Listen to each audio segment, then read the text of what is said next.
Rice Fame Group supports the legacies of HBCUs.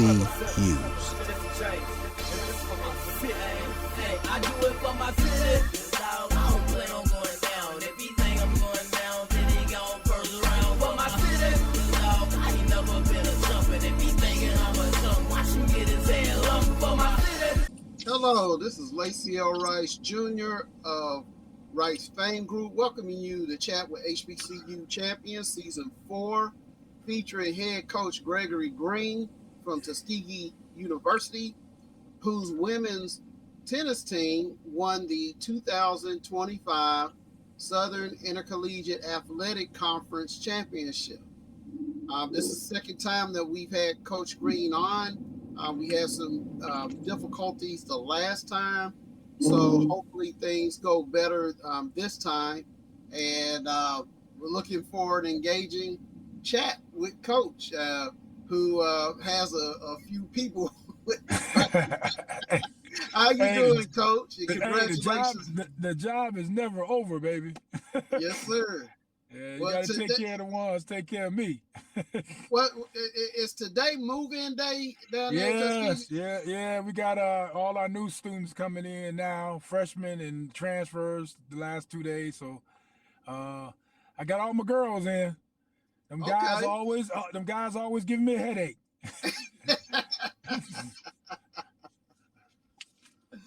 Well, like I said, congratulations on your championship. Like I said, we are running it back on this particular episode, so hopefully we won't have the interruptions and issues that we had last time. Yeah, it should be all right.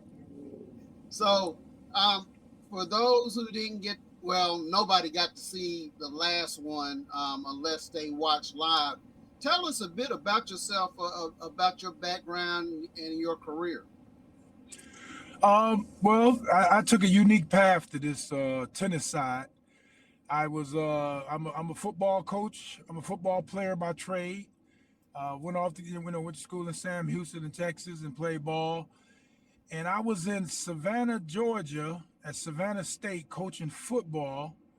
Well, let me back up. I coached football in Winona, Minnesota first, and then I started coaching in Savannah State. And at Savannah State, I was the defensive coordinator there. And like a week before the tennis team was about to play their first match, the head coach quit. When the head coach quit, the athletic director came to me and said, I see on your resume that you got a little tennis experience. And I said, yes. And he said, well, you want to coach tennis? And it was just the women. And I was like, but I'm coaching football. He said, you know who the women's team is? I said, I know about the women's team, but I just want to know what I'm getting myself into. And he said something about a stipend, and that was enough. But so I started coaching tennis at Savannah, and the girls were so good that they didn't really need. I learned more from them back. This was back in '95. I learned more from them than they learned from me. I think I was the guy that can get them in shape. I was the guy that can motivate them. But I didn't know the ins and outs of tennis at that time in '95. Well, I stayed at Savannah for 4 years, and 4 championships later, won 4 championships in a row. And it was, like I said, it's always about the players. After leaving Savannah State, I came to Tuskegee in 2000. And in 2000, I was defensive coordinator for football. We won the championships. But part of my deal was also coaching tennis. By that time, I was a guru. I studied, I got better.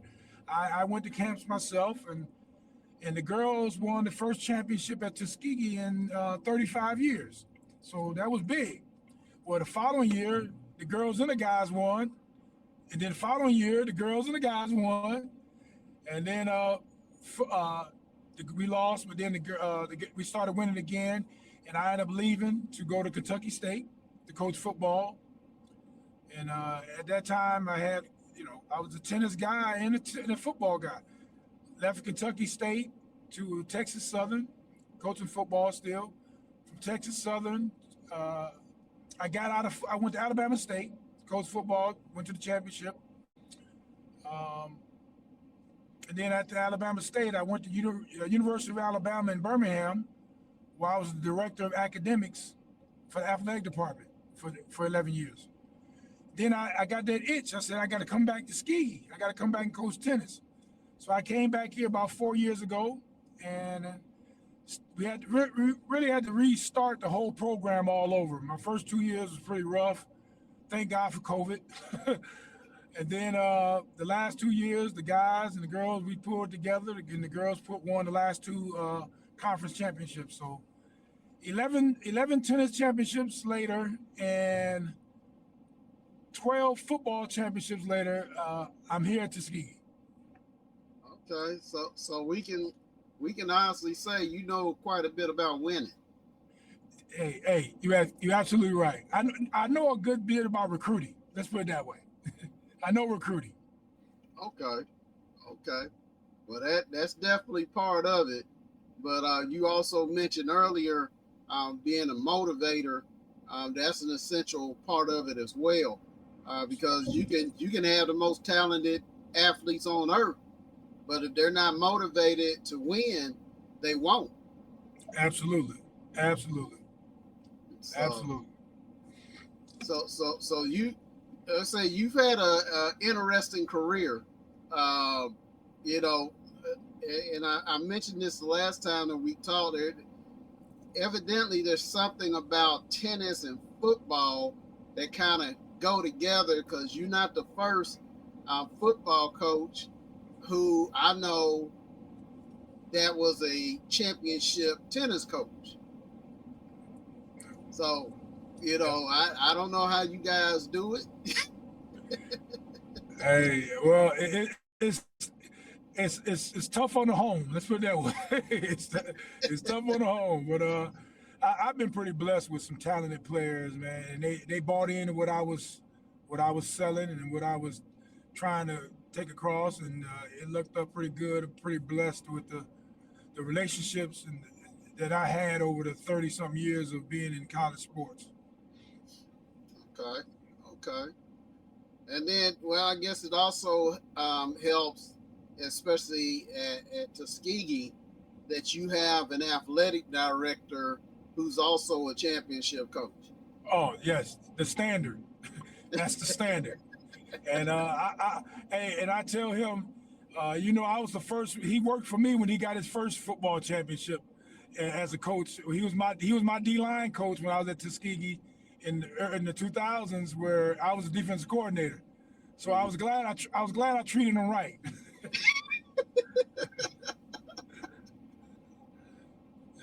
Oh yeah. He's a stone cold winner. He knows what it takes to build programs, and he's done everything for me. He's done everything I needed and more, and I'm just totally blessed to be in this position. Okay. Well, I know you mentioned last time that you know you had that great support from him. That's not something that all tennis programs get. Absolutely. And so, you know, that's very essential.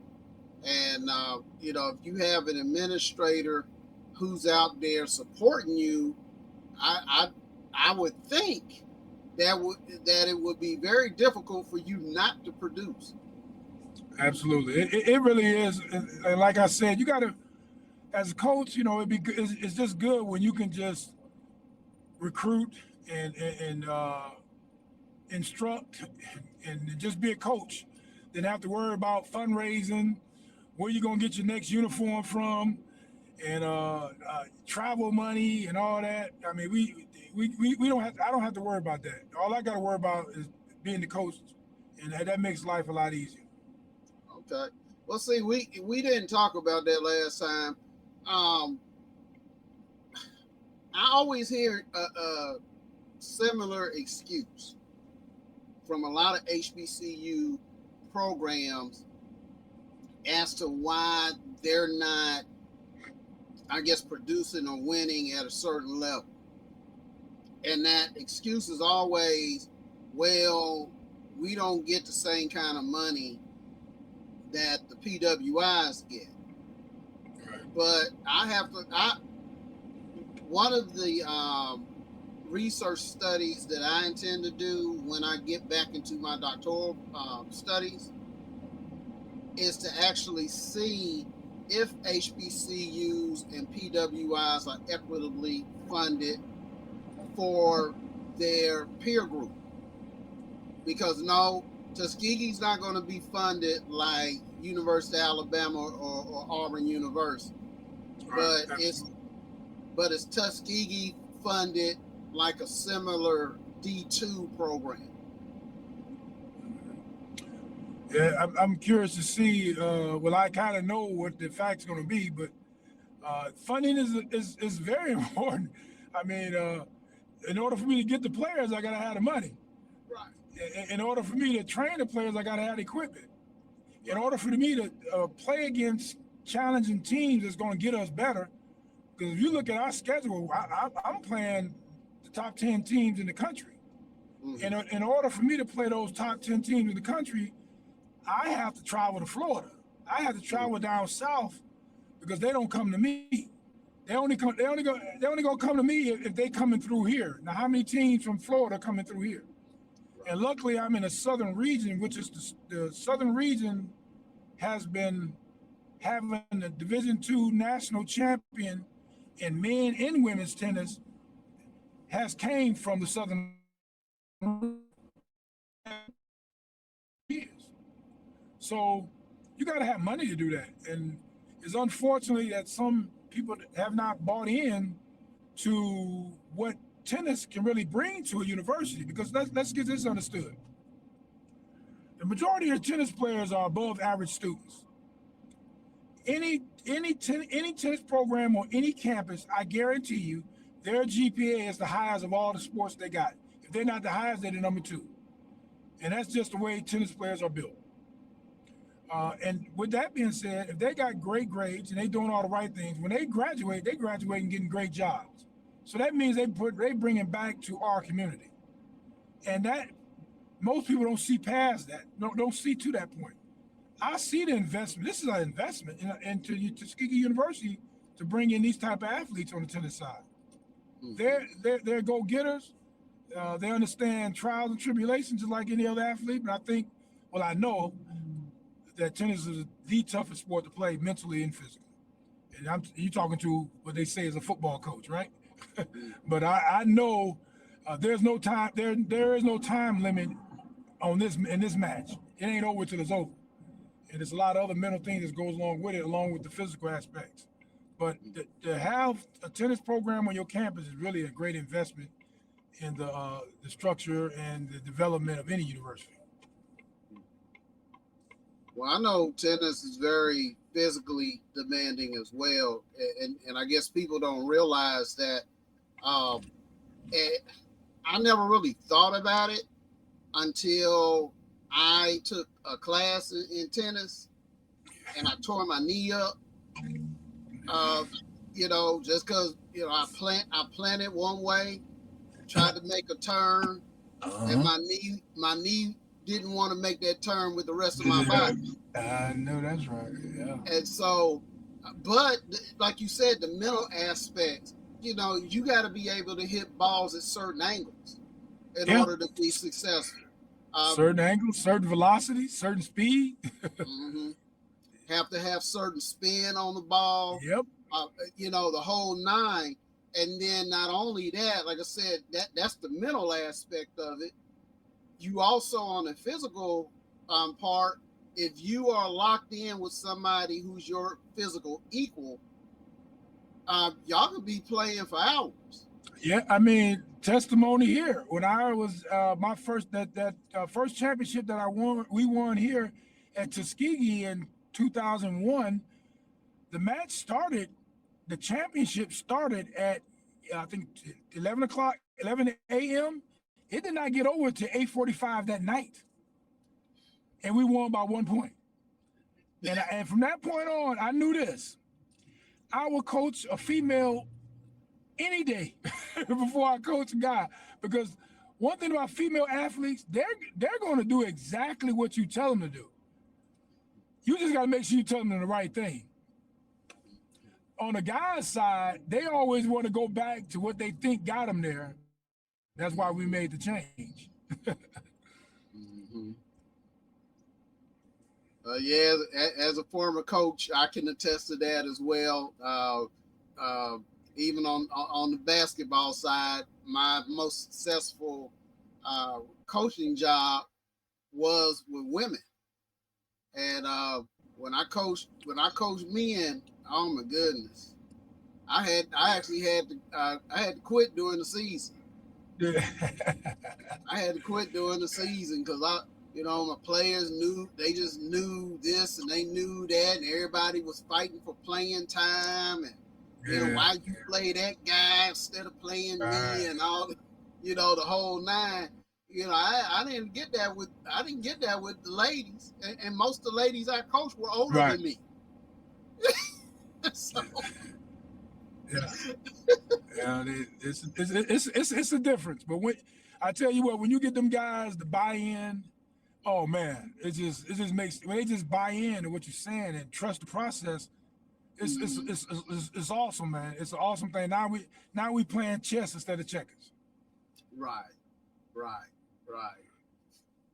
And so, like we said, there are many aspects to tennis that at least I didn't take in consideration before I started playing, and actually really enjoyed it. I mean, I enjoyed watching it before I started actually playing. So as you learn more about tennis, who were some of the influences that you watched besides the young ladies who helped you along? I had some pretty good coaches in general. It was not, I can say, as a tennis coach or a football coach. It was just like I just learned from a lot of coaches on just how to treat people, how to put things together, how to not waste time. Time management is big. I think, and another thing is big that I've learned is how to motivate and let people know how you feel about them. That's half the battle. Once they know you care about them, they're willing to do almost anything you want them to do. You just got to make sure you're doing your homework and understanding what you need to tell them is the right thing to tell them. But as far as players, it was Shonda Rubin. I had a chance to meet with her and spent a lot of time with her when I was at Savannah State. She came down. She was our homecoming grand marshal. I had a chance to meet a lot of players along the way that really just helped me understand how to just be right by people, do right by people, and you got to do a better job of learning the skill that you're trying to teach. And I worked hard, man. There ain't no secret about it. I put in the time. I put in the work. Okay. And so, I imagine that you went to a lot of clinics and different things like that as well. Yes, a lot of clinics. Hey, and a lot of players teaching me now. Like I said, in Savannah, I mean, I had 7 girls now. Those 7 girls they could beat anybody. And they was some players, but then the same thing, they was great ladies. They handled business, they was cordial, they were respectful. And that just made them a triple threat. It was an awesome sight to see. And then I got Tuskegee, like I said, and it was able to recruit and bring in players, and already had players here that did a good job, and we just built that thing on. But it's like I said, it's all about the players. It's all about the players. So down at Savannah State, did any of those young ladies end up becoming coaches themselves? Yes. My number one at the time, well, she was number 1 and 2. She kept going to Phyllis Oliver. She ended up becoming a coach. Unfortunately, she passed a few years ago, but she was tough, and all of them, And I think Aisha Douglas, she got into a little coaching too, coaching the little juniors and things like that. Mm-hmm. And here at Tuskegee, we had a couple of my players that got into coaching too. They was actually assistant coach when I left, so they did a great job. Okay. I got a little tree.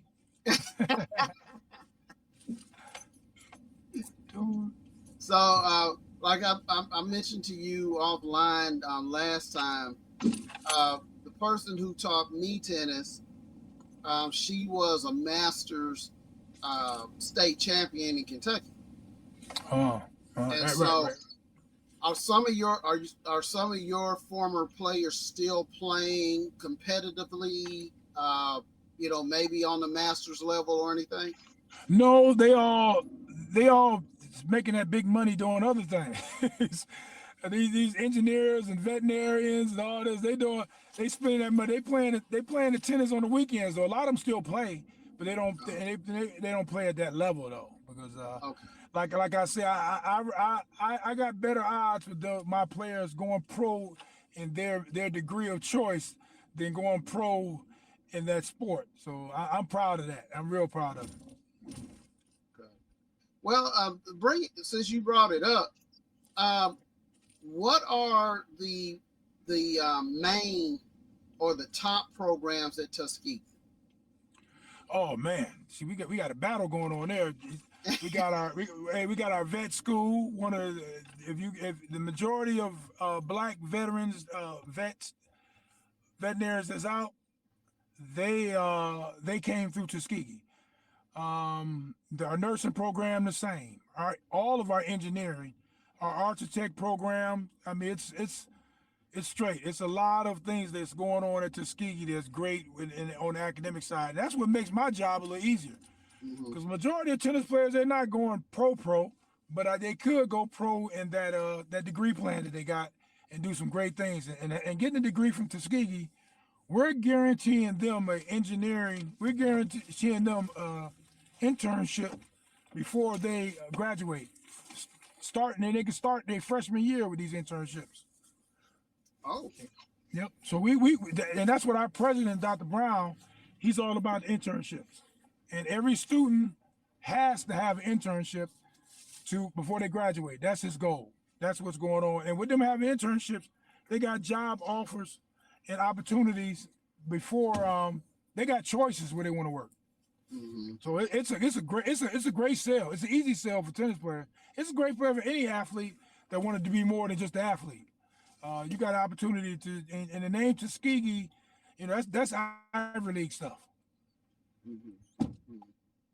Well, I know that the NCAA had that big commercial, and you actually spoke to it a moment ago. They had that big commercial of the big percentage of athletes go pro in something else besides athletics. And Right. Shoot, yeah, absolutely. You talking about 98% going other than athletic. You only got that 1%. Depending on the sport, you might got a 0.5%. Uh, mhm. And so with that being said, um, I know D2 had information on the website that the D2 sports do not give do not give or issue full athletic scholarships. And well, so well. uh, That's not.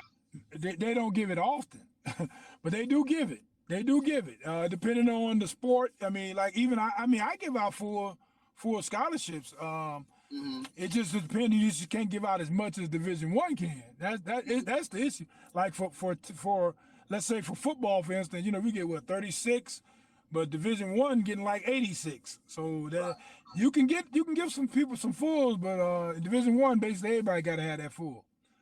okay. Yeah, you can break it down. Okay. Now, but do you also tend to give more like partial where you mix the academic and the athletic? Man, that's how we live, bro. That's how we live. Because that's the great thing about Tuskegee and being here and any other place, but Tuskegee being here, we do grant scholars. We got the presidential and like my team right now, 90% of my players are on some kind of academic scholarship. Hmm. Now that allows me to do what?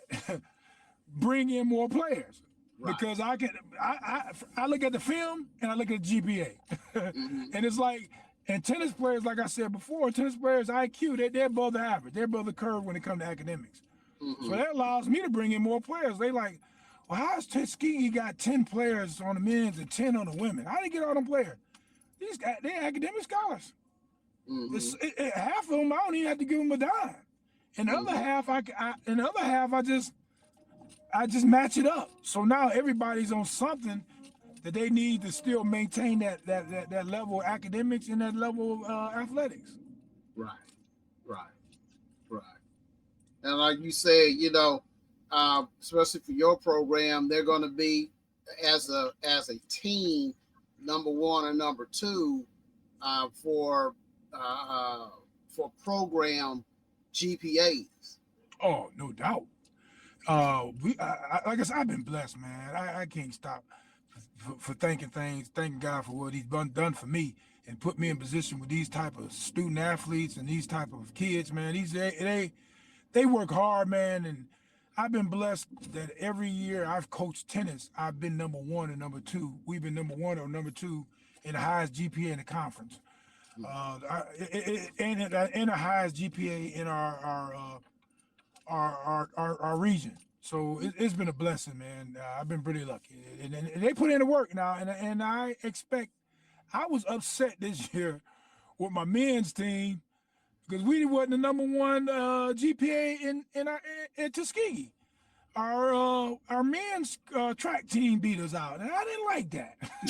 I didn't like that at all.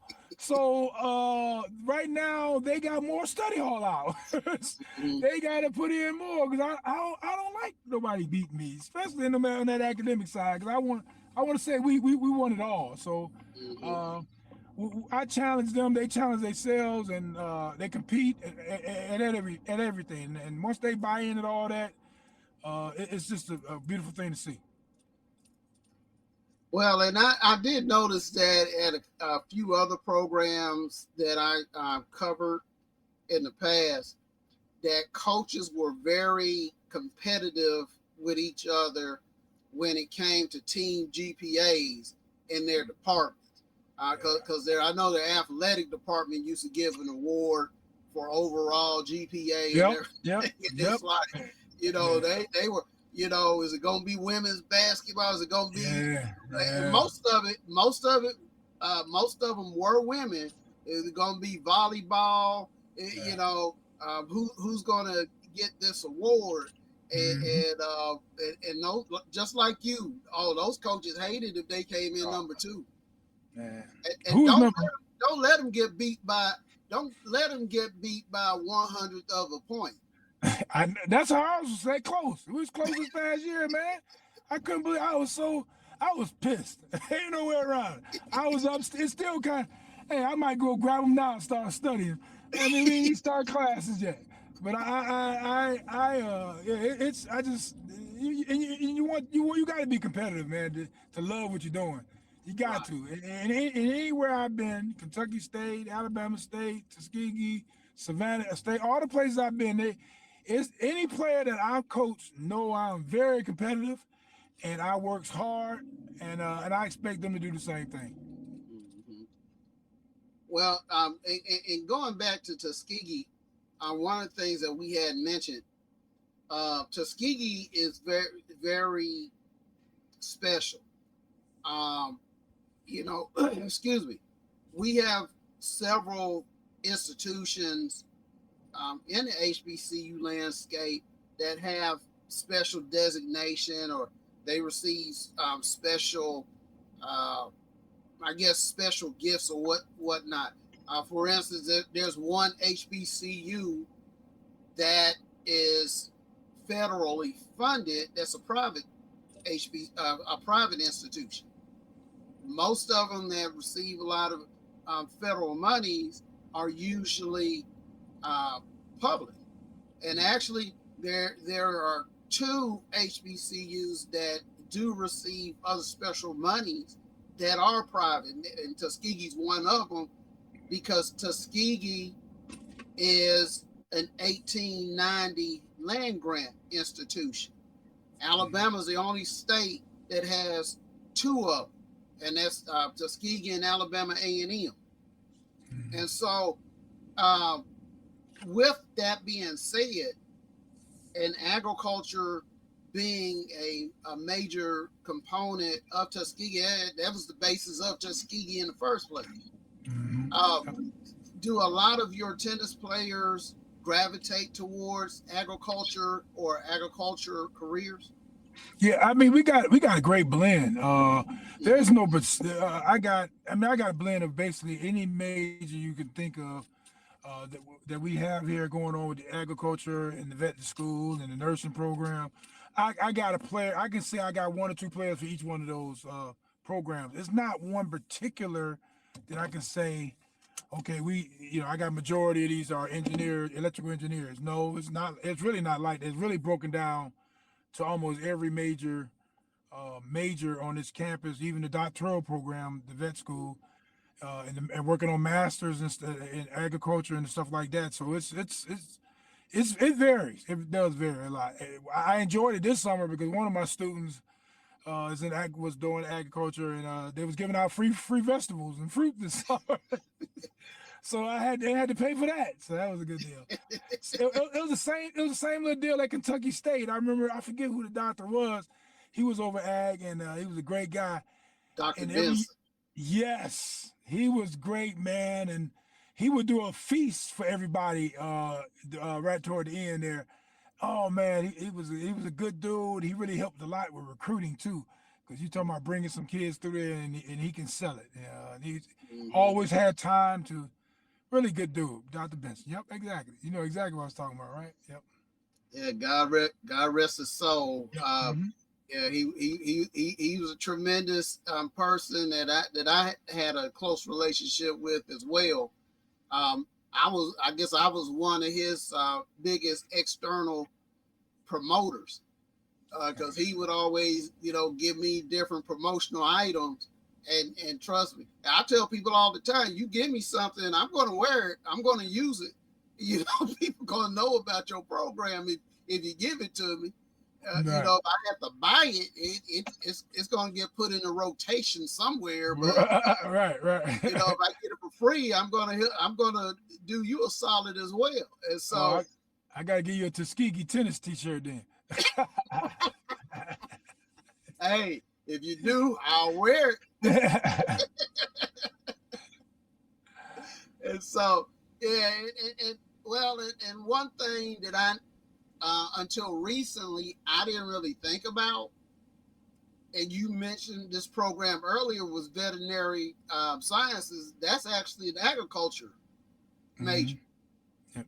And I never thought about that before. It was like, yeah, you dealing with animals, and I guess most people, when they think about veterinary services, they're thinking dogs and cats, small animals. But veterinary, people have cows, horses.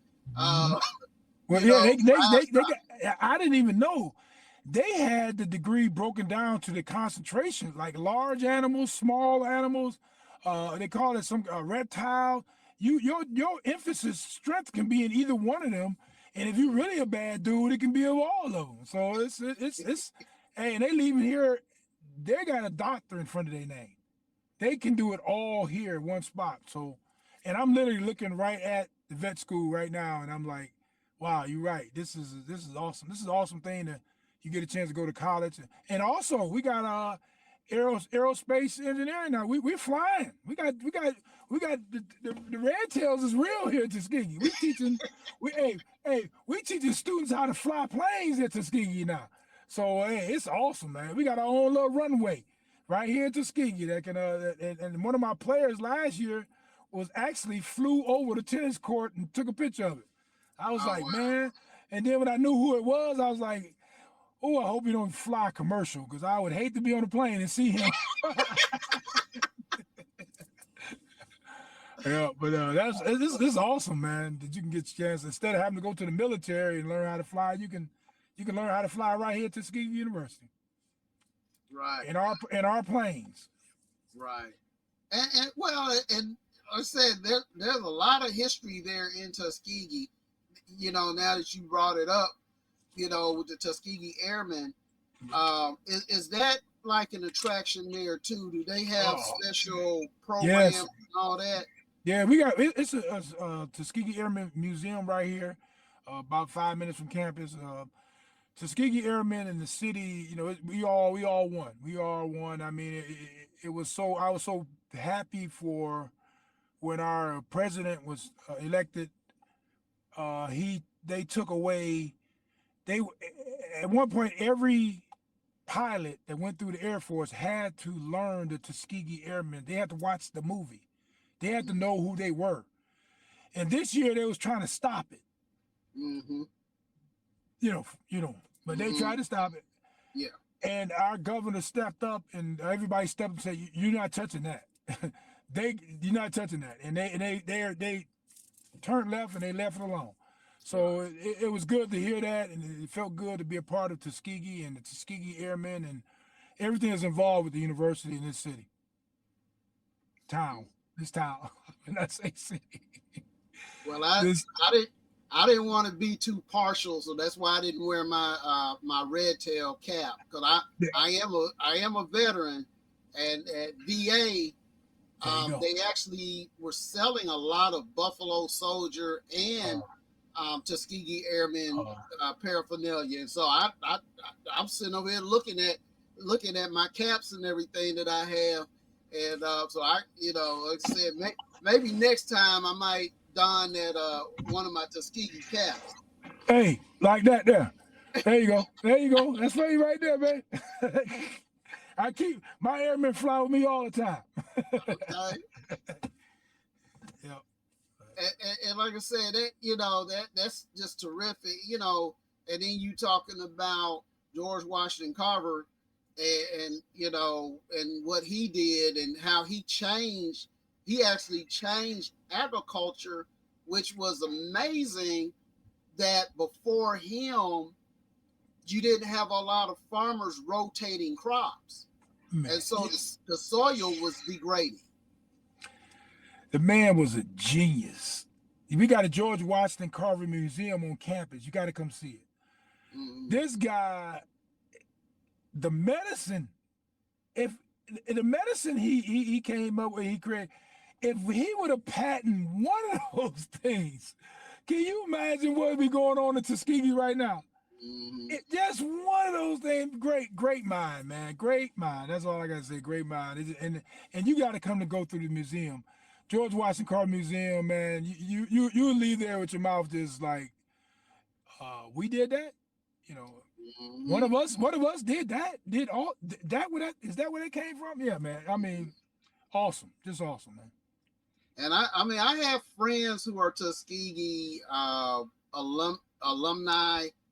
You know, some of them are here in Kentucky, some in Florida and other areas.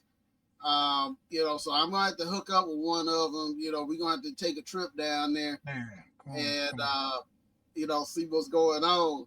You know, I never hear anything really bad about Tuskegee. I know it's more remote than some other places, but by and large, you know, it's still community. Yeah. Absolutely. That's what it. Now, when you come here, you're gonna be like, okay, it's small. Now I'm from Cleveland, Ohio. Mm-hmm. And when I first came here, I was like, wow, it ain't nothing here but the university. I mean, it's nothing here but the university. Mm-hmm. But it's so much university. It's so, and I tell kids when I'm recruiting, there ain't nothing going on here but books and ball. But then when you graduate from Tuskegee or spend time here, you're going to want to keep coming back. Our homecomings is probably the best homecomings in the world. I mean, unbelievable. When our alumni come back, they come back big. When you walking through the airport and somebody say, "Gee, you," and somebody yelling out from an echo, you know, it's unbelievable. The alumni, and if you spend time here as a coach like I have, you just love this place. It's a great place. It feel like home. It's family, and that's how I sell it on the recruiting side. This is a family, man. So enjoy the family. Right. Yeah, because I know y'all, and I haven't been there yet, I know I've seen pictures and videos, especially during homecoming of how can I describe this? At the football field, I guess it's where the band and the students are. And you got that, you have that cover overhead. The shed. That's the shed. That ain't no cover. That's a shed. Get that right now. They call that the shed, baby. Oh, okay. Yeah. And so that, I guess that can be equitable to what Indiana University has with its student body at its basketball arena, and the same thing at Duke, with their student. Because like I said, the videos I saw, oh my goodness, I didn't know how the place was still standing, all the stomping and rah-rah and everything else that was going on. It was like, man. Hey, they call that ball and parlay. Yes. Yeah, and if anybody want to know what really going on, just Google it. YouTube it. You talking about awesome investment in recruiting tool. Let somebody look at that YouTube of ball and parlay, Tuskegee University, and I guarantee you're gonna feel that. You're gonna feel it. Right. And that's what. Excuse me. That was one of the things that I had to look at, like I said, in my decisions as to what I want to do my dissertation on. Is, like I said, I hear all these complaints all the time.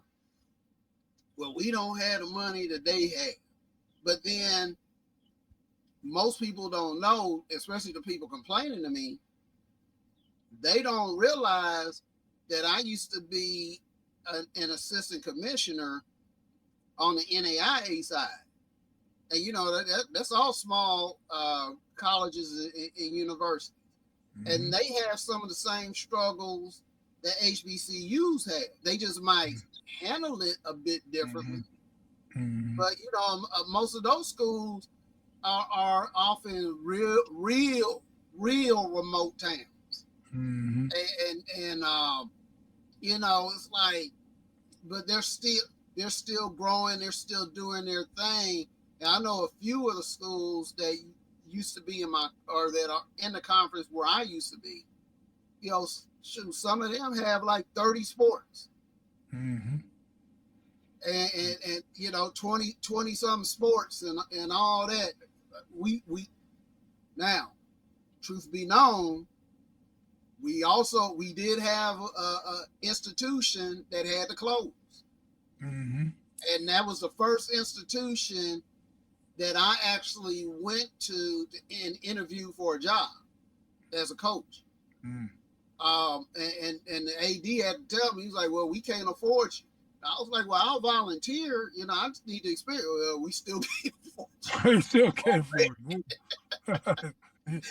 afford it. He can't afford free, huh? Right. Well, now I've had an HBCU that told me the same thing. So, but and once I started thinking about it, some of it made sense because as a coach, you have to provide me.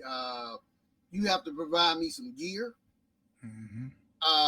When we go traveling, you have to take care of my room and board and all that. Unfortunately, I didn't get that job. They only had one coach, and he was the one who had to build that program up. And he was in the midst of doing that when the entire institution had to close down. They had built a new track, had a relatively new baseball facility and everything. It was terrible. That's rough. So like I said, and I haven't. Yeah, we've had HBCUs that have closed. So that kind of tells me this is, finance is not an HBCU specific thing. No. Yeah, it's across the board. Yeah. It's definitely across the board, yep. Right. Money is money. Right. Yeah.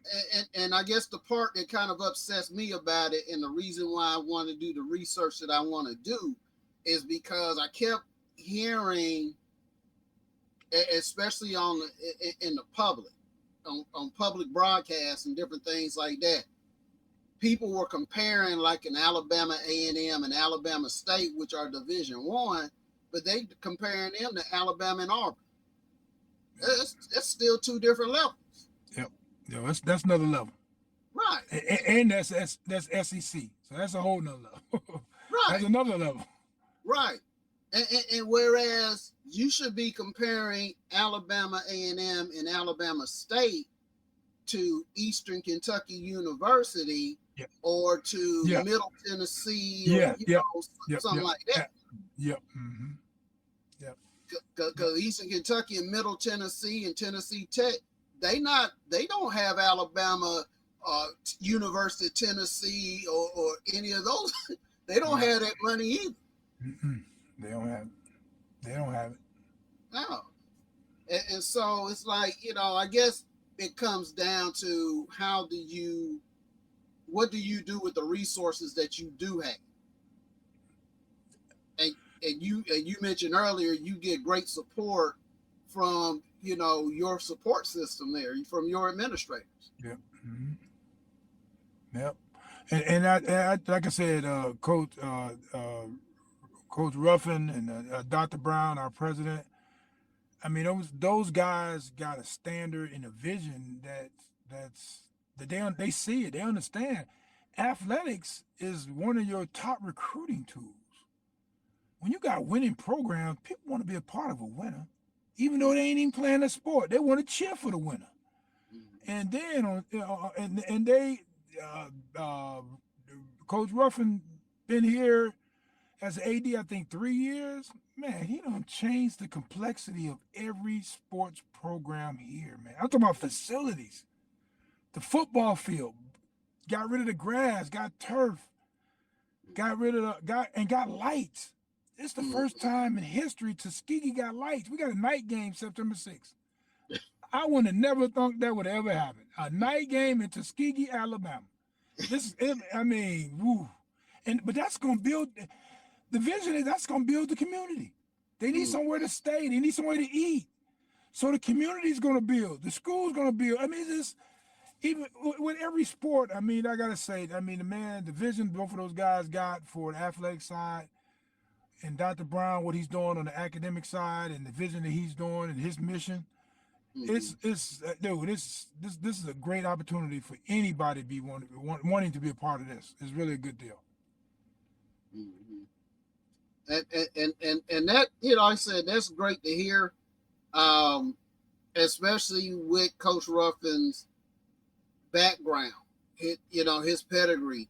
He came over from Miles, and he was winning in Miles. Because I remember it. I might be wrong, but I believe like when my alma mater, Kentucky State, first joined the SIAC, I believe Miles was at the bottom of the conference. Dude, let me tell you about Miles. Because I still don't. I still can't believe he did what he did. Miles, before Coach Ruffin got there, was everybody's homecoming girl. Mm-hmm. They just what it was. It is what it was, because they didn't put nothing into the program. But when Dr. Fritz got there, he saw Ruffin and what he was doing at Tuskegee, and Ruffin told me, he came to him and said, "Hey, what would it take for you to do the same thing at Miles?" He said, "Fund me the same way." Mm-hmm. Fund me the same way, and bam, that's the way it went. Mm-hmm. So it's back to funding. It's back to it. Now, I see if we was in a conference where nobody had money, then hey, the best man win. But when you got programs that's willing to invest, and you're not investing just in sports, you investing in the university. You invested in the student body, man, and giving them opportunity to become great in whatever they decide to do. Right. Because before Miles rose up, Tuskegee hadn't lost a conference game in how many years? Yeah. Yep. That was crazy. I mean, that's crazy in and of itself. Yep. Not losing a conference game in multiple years like that. Mm-hmm. And then, you know, but then again, it starts at the top. You mentioned the man, you know, Dr. French, who's now at Clark Atlanta. Mm-hmm. And just look at what Clark Atlanta did last year. Mm-hmm. Absolutely. Hey, it ain't hard to know what you need to do. Is that can you do it, or are you willing to not sacrifice? I ain't even gonna say that. You willing on putting the effort into investing into our athletic programs? Mm-hmm. Are you willing to take that investment, because it's a big investment, but it's big reward. It's real big reward if you do it right. If you can do it right. And that's what it's all about. It all starts at the top. You know, is your athletic director a partner of the president, or does he have the president's support to do various things? And you know, because eventually, and this was a shocker to me. I should have known this. I think it was 1 or 2 years ago where I read that in all actuality, even though the athletic director is over the athletic department, really the president is the one that's responsible for athletics. And that athletic director is more or less the agent of the president. And yep, I mean, the president that's where the buck stops. Let's get that understood. It's just like a CEO of a company. He bottom line is his fault, one way or the other. When you got leadership that allow their employees, allow their team to do what they need to do, and trust what they're going to put together is going to be a great product. That's the best type of leadership. And if you need their support along the way, which you're going to need between them and the trustees to get them as far as funding and all that. But like I said, it's a Batman. Well, I ain't gonna say Batman Robin. It's more like Superman and Batman. You know, Superman is the Justice League, and he's running it, but he got Batman, and that's Coach Ruffin, and it's a great team, man. And we got some great administrators too that's doing a lot for the programs also. Yeah, because women's tennis wasn't the only conference champion at Tuskegee, and so you know that, like I said, when you get those circumstances where you're winning in multiple sports, and if you don't win, the conference, at least coming in second or third or something like that. That says a lot about your athletic program, and I guess that's why they have that. I guess different conferences call them different things, but you had that Commissioner's Award. Yep, the Commissioner's Cup. Yep, we got that. And that's what we won on the female side this year. We won it with our softball team. Was right in the mix of everything. Like you just said, our women's track, outdoor and cross country won. We won on the women's side of tennis. I get you're going to see some things this year coming out of Tuskegee that's going to shock some people in some other sports. I think our football is rolling.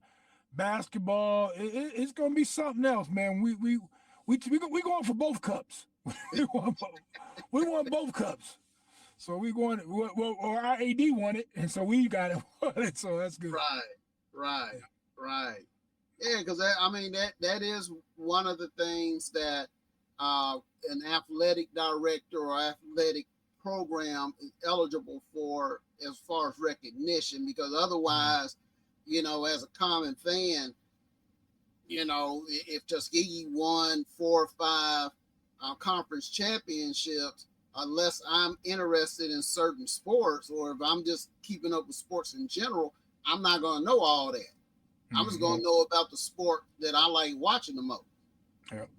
Yeah. But y'all, like you say, your administration's putting together a great package, and so when you do that, how much of that do you use in your recruiting as well? I couldn't hear that last part. What'd you say? Oh, I'm sorry. When you consider that, and you're putting, you have all of that coming together, like the Commissioner's Cup. How effective or how much of that can you use or do you use in your recruiting? Oh man, that's recruiting. Like I said before, everybody want to be a part of a winner, especially when you can play the sport and really add to that cup, and you can say you was a part of that cup. I mean, that's what it's all about. I mean, winning. Winning is not just the L and that W. Winning can be just the cup, getting to the cup,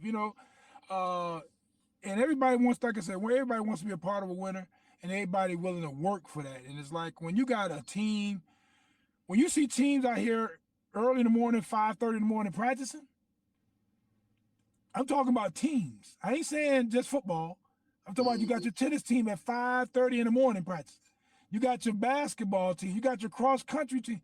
And the reason we got to do it because of classes. You can't mess with the class schedule. And you can't have them out there all night, so you got to start in the morning.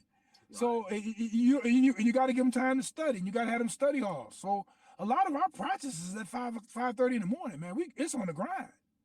So our kids see, and they see other athletes doing it. They're like, well, it's not bad. It's a normal because that's how champions roll. So they all buy in. They all on the same sleeping habits. they going to bed at night, So yeah, man. It helps a lot to see a program getting that cup and winning championships. It helps a lot in recruiting because you can talk all you want to talk, but when I put all them rings on my finger, you can't say nothing. Can't say nothing. Hey, I put them all. I put all in one. Yeah, sometimes I put sandals on. I put them on my feet too. Yeah, that's good. I definitely understand that because the brief time that I had coaching, I got to see two different sides of it. I was at a power program, and so I know how they did it. Where the coaches had to get everyone's schedule and figure out where you had a gap in the day so that you can have the athletes all there together, versus when I was at a D3 program and I knew what time classes started, just like you. My kids, I think I started practice at 5:30. And I had to drive 45 minutes one way to get to practice. So, and then a lot of my athletes, they didn't live on campus. They lived in the city, so they were taking a bus to practice. But they had to be there. They knew that, okay, we practice from 5:30 to 7:30. Try to get yourself cleaned up, try to get your breakfast in, and then go to class, and then that's all you have to worry about the rest of the day is your class and then getting home. And so, yeah, it's funny you even mentioned that because that was a conversation I had with a coach couple months ago, and we were talking about the maturation of collegiate athletes and what they have to learn is the difference between secondary competing on the secondary level and competing on the post-secondary level. You don't have mommy and daddy here. You have to wake up on your own. That's your responsibility. And your coach is not. He's only going to get on your case so many times if you late to practice before, he tells you, well, we're going to have to go in a different direction. Right. You don't want to hear. Yeah, absolutely, man. It's tough for, I think I really appreciate the athletes at this level because most of them know there's not a NFL, NBA, Wimbledon in their immediate future. So for them to be out here grinding like they grind, because we grind just like Division I. Ain't no difference now. We put in the work just like they putting in. So for them to do it and know that they're doing it for it's really turned to the love of the game, and it makes your job as a coach a lot easier. Because you got these coaches, you got these players that at Division I levels that's getting all this money, they getting paid more than the coach. It's hard to motivate them, man, because they think they got it all already. I think the NCAA has allowed college sports to turn to a semi-pro program at that level, and I had a chance to do an internship with the New Orleans Saints when Dicker was there, and that pro thing is nice, but I like to be called coach. You know what I'm saying? I like the respect, and right now that's what they get to in college. They're pros now, man. They making more than you, and then they're able to transfer when you don't give them enough money. I mean, what are we doing? I mean, and then we even got kids at our level that's leaving us and treating us like a D2, like a junior college, staying with us. We are developing these guys, getting them to be better players, and then they say, hold up. Alabama say, you're good enough to come to us now. Come on up. You know, let's go now. I done developed this guy 2 years, got him right now, he leaves. So loyalty is big, but it's like I think we missed something in the last 5 to 7 years. We made some mistakes on this whole transfer portal / pay to play. I mean, we need to fix it, and we need to hurry up and fix it, because we losing not just athletes. We losing work. We losing compete. We losing everything ain't gonna go your way. You know what I'm saying? So what are we creating? I got a couple of choice words, but we got to do a better job of the character of our kids, and not putting them in positions where quitting is okay, right? Or thinking that or the fight is a good fight. You know, it's not. Don't just give up. So, and I think a lot of things that we given to them in the last 10 years, 5 to 10 years, is leaning toward a tough situation. Now, I got a kid in college, Division I. I want him to get some money. I agree with that. I just wish we would have gave them the money after they graduated, and say, here's $30,000. Now you can start your career anywhere you want. You got a down payment for an apartment or whatever. You got a couple of months vested for you to find a job where you want to be, and then that would have gave them the opportunity to graduate. That would have forced them to graduate, and or if they need another year to graduate, we paying for your other year to graduate. Right. But you know, I'm just Coach Green though. I'm just Coach Green. Well, I mean, but you're not the only one thinking that, because I've thought that for a long time, the exact same thing. And actually, I'll go one further. I think that starts at the top, because I remember before the NIL and transfer portal, you had that thing on the major college level, where you had coaches who weren't even finishing out the season before they would jump programs. You know, they ain't got their teams in into bowl games, but then they're not there. Their assistant has to coach the bowl game because the coach can jump to another program. Well, what does that show your athletes about loyalty? Because that's what they're doing now too. They're not playing the bowl game, so and that's why I do wonder. I do understand why students should be able to go and transfer to other places. One was because the coach can do it, but at the same, I've seen where players was mistreated, and it was personal grudges by coaches. Personal. I mean, it's nothing more. There's nothing more that I despise more than a coach that say he don't like a kid. You in the wrong damn business. How you not like it? It should be I should figure out ways how I can get to this kid. Now it's gonna be. I was just talking to my coach. My hardest thing is to say that I can't save everybody. Right. And yours is you don't like somebody? Come on, man. So I understand why kids want to leave because they feel that. They know how that feeling is. And that's a Right. tough feeling. But it's tough, man. We about to go through something, and I hope it don't. I'm gonna stay in my little division two, and I'm enjoy life for another 15, 20 years. Hopefully, God bless me. And no, I have no desire to go to that level. People saying, "Hey, what if you money ain't everything? If you go Right. for it's like going with that pretty girl. At some point, she ain't gonna be pretty. She gonna get Right. old. You know what I'm saying? He gonna get old. So don't let those little material things be the main thing.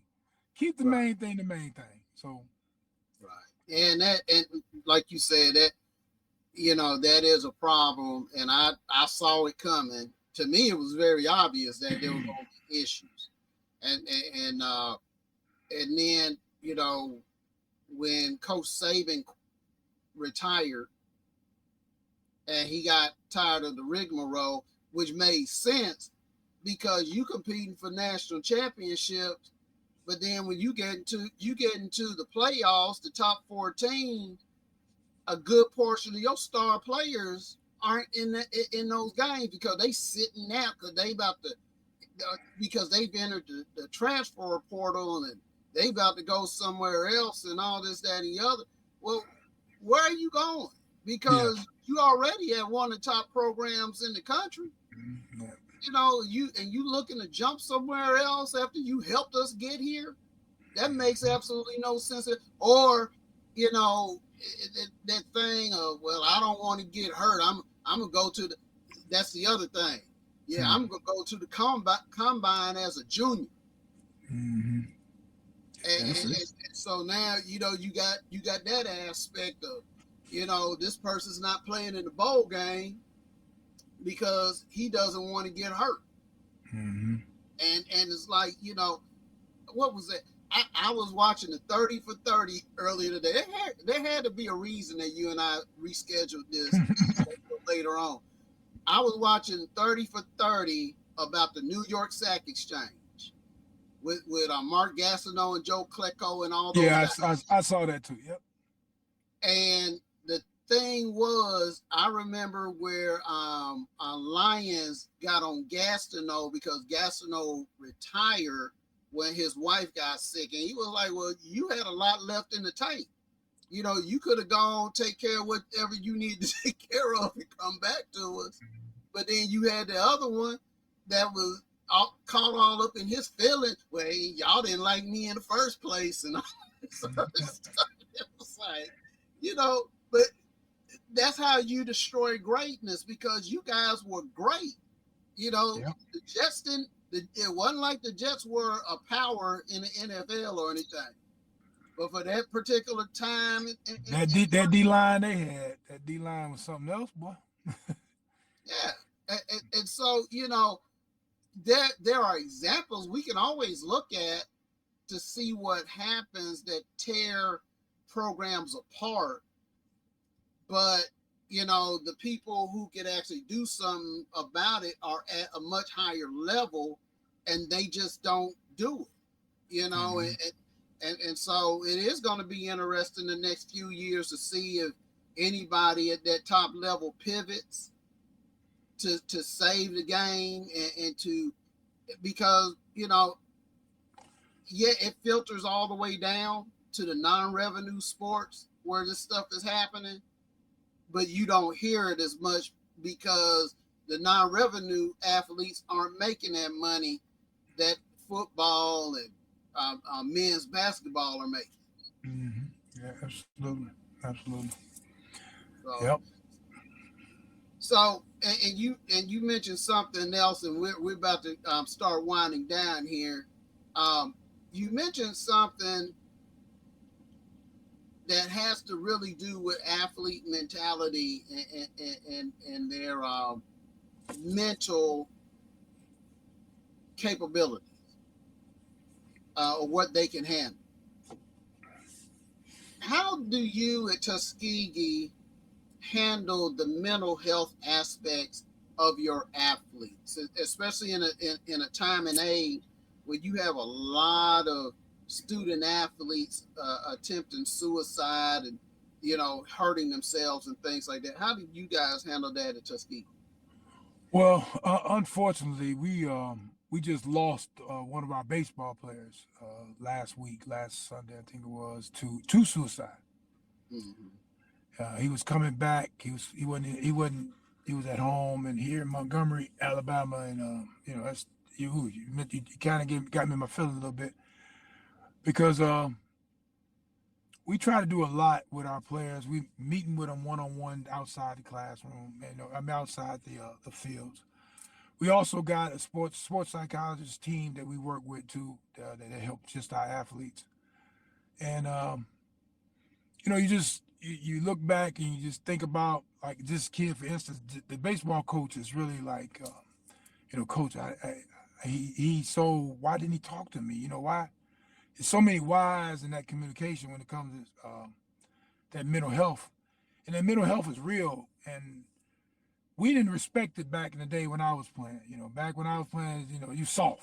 Something wrong with you. What's wrong? It's like that. But you got to understand, it's a lot going on for these kids nowadays. It's a lot of information being water hose down their throat, fire hose. A lot of information, almost too much stuff. They seeing things on their Twitters and all that things of somebody living their best life, their best moment, and you thinking that's the way they live all the time. So you trying to compare what you got going on to what you see on this Twitter account or whatever. So you comparing yourself to the Joneses on the 24 hours a day, every moment trying to judge yourself with somebody else. And you're able to talk and see things, and it's a lot on them, man. They need that peace, man. They need somewhere where they can come, and hopefully we can do it as coaches or a counselor, or lead them in the right direction. But we do a lot of mental health days, and I mean, players come to my house. We bring them to the house. They come to the house and eat. When we play games, we do things. We one-on-ones. It's just you got to do it nowadays. You got to be that person. If not, it's you can't do it. You got to put the mental health in your program, and that's what we do here at Tuskegee. But like I said, we lost a kid, and it's weird that you say that. It just happened last week, and yeah, it's tough, man. Mm-hmm. And like I said, I do ask that because when I see the trends, there are a lot of college students going that route. As my pastor said, and I've taken the same mentality about it. You're taking a permanent action for a temporary situation. Absolutely. Yep. And things can and will get better. Yep. But you just have to persevere. Yep. And unfortunately, several student athletes who I talk to who have attempted, or they have had someone who's close to them who have gone through, they always tell me that they did that because they didn't feel like anyone was listening to them. Now, granted, one of the programs where there was a high percentage the student athletes doing it, they didn't have anybody, if they couldn't talk to the coach, they didn't have anybody else because for some odd reason, the administration decided to let the mental health professionals go. I mean, after some things happened, they ended up hiring some more, a few years later, but, the damage is done. Mm-hmm. And so, but that was the primary reason that several of them told me that. And I know in one situation where the young lady did commit, she actually contacted two of her teammates before she did it. And they just kind of, and the guys admitted it to me, they just kind of blew her off. And then next thing, she's not there the next day. Mm-hmm. And that's a weight that they got to carry for the rest of their life. Mm-hmm. But they might have been able to, say something to her or divert her to somebody who could help. But thank you very much for sharing with us, what's happening at Tuskegee and the things that you guys do to try to avert that. I mean, you can't save everybody, but you can try. Yeah, and that's all it takes, man. You got effort. I tell effort is something. Effort is real. I got a saying that I got it in my office. I got it over the gates when you walk in the tennis court. Mm-hmm. And the phrase is, I think of what two things can you control in your life? Tell me two things. Two things you can control in your life is your attitude and your effort. Mm-hmm. And having a great attitude and a great effort equals greatness.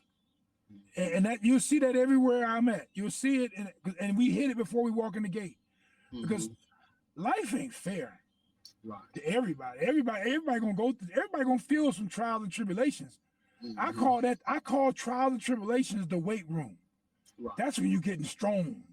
You're getting strong when you're going through those trials and tribulations. You're just getting stronger, and you're being prepared. You're being prepared for something even bigger than what you're going through, and you just got to go through it. And people have went through it. So, hey, I just hope a lot of our kids just don't let that moment of tough times force them to think that they got to do something they don't have to do. Right. So, as I said, we about to wind down now, and so my last question for you is, and we do have two more segments, but this is the last question part. The last question are, who are your greatest mentors? Who are your most influential mentors, and not just for tennis, Man, it's been two women in my life, and that's been my grandmother and my mother. They have shown me what strong Black look like. They shown me what security looked like. They shown me what motivation looked like. They shown me, hey, it's man, you trying to tear me up today, but them two women, hey, ain't nobody touched them. They motivate me. A woman that used to clean people's houses, then come home, had to clean her own. Mother on the bus, getting to work with the kid. I mean, come on, man. Ain't nothing like it. That was my two biggest motivation. And they didn't have to say it. They just showed it. And still able to show the love and teach a man how to be a man when it came to how to treat people. So my mama and grandmother. Them two people, right? Yep. Okay. Well, this is the last segment, and this is the segment that we give you in order to give shout outs to everyone you want to give shout outs to. Oh man, first let's get out to all my players. I coached at all those schools, man. Kentucky State, Tuskegee, Savannah State, Texas Southern, Winona State, Miles. I said, oh man, I thank y'all. I thank y'all for allowing me to be in your life still. A lot of you guys and ladies, I appreciate it. And hey, everybody back on 144 in Cleveland, Ohio. Hey, love y'all. Appreciate everything. Okay. All right, Coach. Well, we want to thank you very much for taking the time out to run this back. It's not easy, but we definitely thank you for taking the time to run this back again, so that we can get a workable copy to put out to the public. Appreciate it. Because what it's all about is getting that exposure.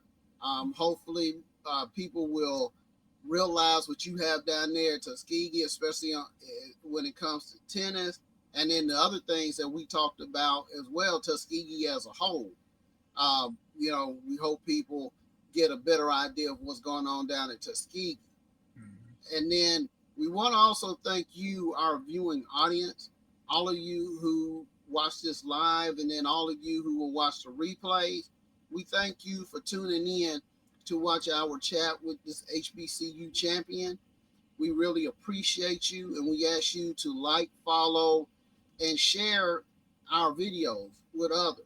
But definitely follow us as we interview or chat with other HBCU champions so that you can look at the gems that we have on the HBCU level in our various HBCUs, whether they're in NCAA 1 or 2 or NAIA, USCAA, NCCAA. We have great programs that do great things. And, you know, unfortunately, this is one of the only platforms that highlight them. But keep watching. There's going to be more programs from others, not just us. But we do ask that you follow us, though. So, so thank you, everyone, and have a great evening.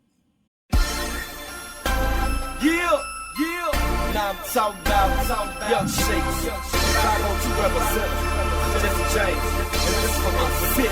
Hey, I do it for my city. I don't plan on going down. If he think I'm going down, then he gone first round. For my city, I ain't never been a jumpin'. If he thinking I'm a jump, watch him get his head up. For my city, I don't plan on going down. If he think I'm going down, then he gone first round. For my city, I ain't never been a jumpin'. If he thinking I'm a jump, watch him get his head up. For my city, cause I feel like I love her so much, like I owe her so much for supplying her touch.